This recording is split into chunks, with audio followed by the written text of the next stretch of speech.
Државата да преземе одговорност или шелтер центрите да ги даде во владение на Сдруженија на граѓани сметаат од Организацијата на жени од Свети Николе.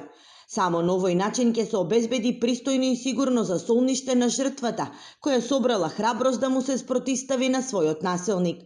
Во овој град има шелтер центар, но само на хартија.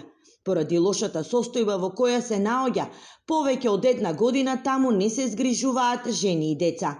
Потребни се помош и адаптирани услови и од институциите, и МТСПЗ да преземе одговорност, секако и граѓански здруженија. Најелементарните услови не достигаат. Има местоположба каде што многу влага, многу од предметите се искршени.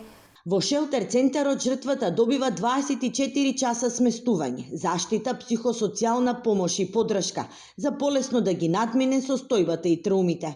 Алфа до Министерството за труд и социјала достави барање за дозвола за влез во центрите во Свети Николе и Кочани, но истото беше одбиено. Бидејќи локациите се тајни, заради сигурност на жртвите во засолништето не се дозволени посети на лица кои не се дел од стручниот тим што работи во центарот, се вели во одговорот на ресорното министерство. Овде жртвата може да остане најмногу до една година, пошто следи горчливото прашање каде понатаму.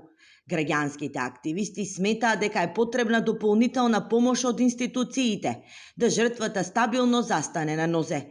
Организацијата на жени до општината има доставено барање 1 до 2 стана од социјалната зграда во нивниот град бидат наменети за жртви на семејно насилство. Не зависи од општината, сепак Министерство за транспорт и врски е тука главен фактор, иако ние како здружение поднесовме предлог до советниците, едноставно да се подигне свеста и кај нив за потребата, односно приоритетот, дека не е само згрижувачки капацитет шелтер центар.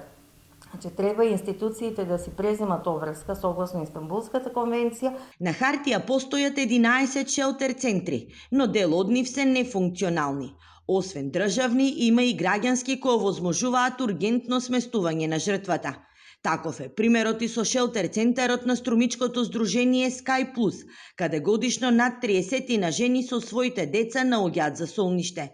За ваквите центри, државата досега не одвојува ниту денар, па тие се снаоѓаат како знаат и умеат.